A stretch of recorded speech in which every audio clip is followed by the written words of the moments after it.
Welcome to Ohio. This is the back area of the hospital. It's very, very clear out today, as you can see. This is like the hospital area where I'm at. What I wanted to talk about today, I haven't had a chance to do one of these in a while. I've been busy working. As you can see, the beard is coming in nice and thick, and I've been hitting the gym like a beast, trying to lose all this weight, trying to get down to where I was probably pre-pandemic, which was at about 180 pounds. So I've got about another, I probably want to say 18 pounds to go. I want to say about a good 18 pounds before I'm where I'm at, where I'm trying to sleek down, hitting the gym 3 times a week, and meticulously watching my diet. What I did want to talk about is stuff that I see in the hospital. I'm just going to use this as an example, and I see this very often in the hospital. And this is indicative of the problem in America about socialism, where because people don't have to pay, they don't pay out of pocket for their lifestyle, their health, right? Many of these people come to the hospital and they're repeat offenders for non-compliance. And a good example of this is this guy that I was taking care of. He came into the hospital, probably like 50 something years old.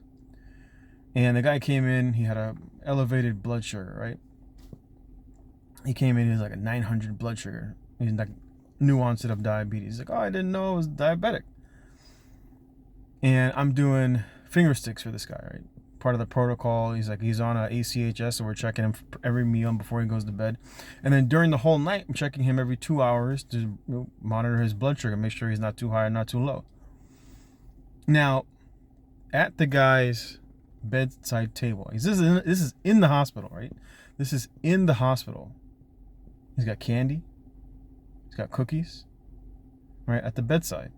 And then he's got like these little peanut butter crackers, right? And of course, in the middle of the night before he goes to bed, his blood sugar is 570, right? And this is normal. There's a morbidly obese, I was working on the same floor, but on a different day. It was morbidly obese, like 400-pound woman, basically bedbound, can barely turn in the bed. And like every couple of hours, can I get some soda? Can I get a snack? And she's also diabetic. And this was the same thing when I used to work in the nursing home, a very long time ago. And as one patient, he would take his metformin, he would take his diabetic medication, and he would take it with a glass. He would take it with a glass of cranberry juice, and he was on like 100 units of Lantus or something like that at night. And he would get like these, exorbitant 25, 30 units of insulin for his blood sugar. And they don't pay for any of this. And it's because it's all socialized medicine. So someone else pays the price, namely you. And this is the boomer generation. This is the culmination. The boomers voted themselves all the wealth, right? That's why the boomers, in terms of the generation, are the wealthiest generation, because they voted themselves all of the money. They took all that spending that would have taken place in their children and in their grandchildren and their great-grandchildren's years when they were growing up and making a living for themselves. They pulled all that money forward and they took advantage of their generation. They took advantage of their children. And so now we have all the inflation, right? We have all the inflation that's why when you look at the dollar, the buying power of the course of the dollar, that's how America is in $30 trillion worth of debt. And I see this every single day as a nurse working in the hospitals, where the people realize that they don't have to pay for their healthcare, so they live like it, right? Why would you appreciate the value and the cost of your healthcare? I went to the doctor just the other day because I had an upset stomach, and it was for several days. And so I went to the doctor and I was about to see what the doctor recommends, and it was almost $200 for the visit. And it wasn't even a doctor, it was a fucking nurse practitioner. And so the person listened to my lungs, and I'm just like, ain't nothing wrong with my lungs, it's in my stomach. I ate some bad food. And like, God will give you some, 5 days worth of a broad spectrum antibiotic. It was general antibiotic, azithromycin you can get at the store, right? In any other Hispanic country, I would have just walked to the pharmacy and be like, hey, let me get 3 days worth or 5 days worth of this antibiotic, and they just give it to you. You don't need a doctor. It was almost $200. It was like $186, and that was with a 30% discount. They were like, if you pay up front, you get a 30% discount. And I was like, holy shit. That was like not even a half hour that I was there. But it's ridiculous, the amount of the costs of going to see a doctor. And this is why so many people complain about the cost of medicine, about the cost of healthcare. It's because for the people who actually have to pay, like me, right, the costs are exorbitant. And what is required is very minimal. All I needed was some antibiotics, which I could have just gone online, Google, and got it myself. Instead, I paid this ridiculous price. But when you make something free, like for example, healthcare, all these people that talk about healthcare as a right, you make demand infinite. When you make anything free, you make demand infinite. And that's what causes prices to rise. Because you can't print nurses, right? I can print the dollars for you to go to see a doctor, but I cannot print a doctor. And so the doctors and the nurses can only take care of so many patients.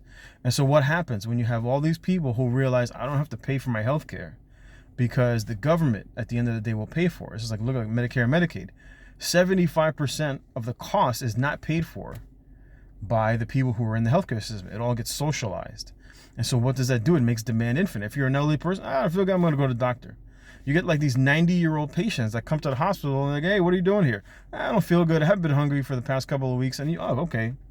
We'll admit you. Failure to thrive. Here's a $700 a night, hospital bed on a step-down floor, and we'll monitor you, telemetry. Oh, it looks like your potassium's off and these minerals off. And it's like, no shit, the guy hasn't eaten in a long time, and the guy's 90-something years old. He's probably gonna die in a year or two. But they'll spend this ridiculous amount of money.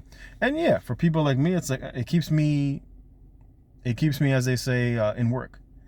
But for a lot of other people, the cost of everything continues to rise, and it's because you have too many people not contributing to the system. I think there is something in the area of like 100 million eligible Americans who could work not participating in the labor market. And so obviously a lot of these people are living off of welfare. Overwhelmingly, you have a lot of single mothers that are living off of welfare, either welfare straight benefits, or they get a welfare job. They tax somebody else to give you a welfare job. And this is the narrative of America. America will continue to go down this route. And that's why Joe Biden is putting all that money towards the IRS. Because there are a lot of people, he's like, I think we can squeeze some more money, not out of the rich, out of the middle class. Because the middle class are the biggest recipients of welfare programs.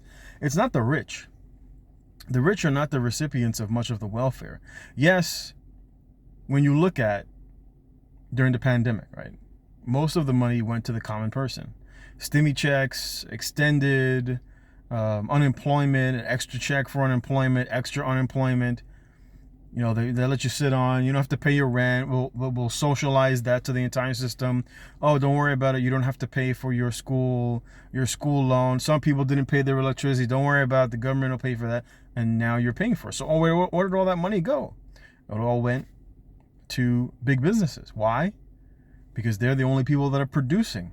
So where's all the money when you want stuff going to go to? It's going to go to producers.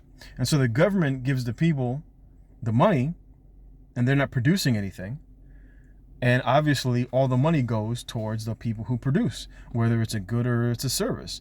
And so of course you're going to have the biggest wealth transfer of all time when you have the biggest, time period where you've created money. That should be obvious. And so all these dipshits on YouTube talking about how the government doesn't do anything, it's like, motherfucker, where the hell do you think the $10 trillion went to? Yes, it ended up in the hands of the producers, but it started in the hands of the consumers. And this is always the problem. The money will always go, if they were to strip everybody, all the wealthy people of their money in 10, 20 years, it'd be right back to where it was. Because there are always going to be people who consume more than they produce. And so the producers will always win at the end of the day. And in America, you have a huge amount of people that just don't want to be productive. And so Joe Biden needs more money. And that's going to come at the expense of those who produce, especially the middle class. And so they're going to be paying more and more money. Like I said, and they're going to vote for it. They're going to vote. If you're a producer, especially if you're a single man and you have a decent job, you're more than likely a net taxpayer, meaning that the system doesn't give you nothing.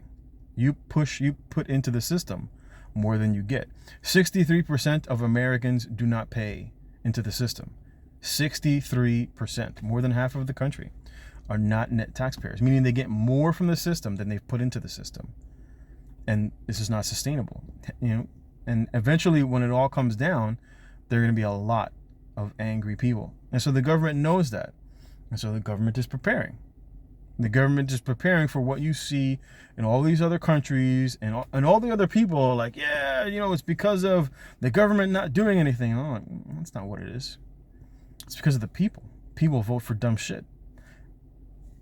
And that's just the reality of it. A lot of people just don't want to take personal responsibility. You have a lot of these people that complain about the housing but don't want to go out into the country, don't want to go further out and buy some land and build a small home and start a small homestead. They don't want to do that. They want to live in the big city. If you want to live in the big city with everybody else, you're going to pay big city prices. People complain about their kids. They're like, oh, these kids coming back and they're socialists or communists. And it's like, well, why don't you homeschool your kids? And people don't want to take responsibility for that either. They want the government to do it. People don't know where their food coming from. They're complaining about the prices of food. And it's like, well, you could always grow some of your own food. You can get some chickens, get a couple of goats, start planting everything. You'll know exactly where your food comes from, and you'll eat off of the sweat of your brow. I don't want to do that. That's way too much work. I don't blame you. And so you get you reap what you sow, as they say. Right? You reap what you sow. But the fulfillment of what the Bible says is that the borrower will be a slave to the lender.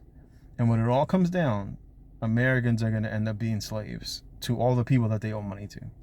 Anyway, I'm going to leave it here. Almost time to go to work. Thanks for watching. I'll catch you next time.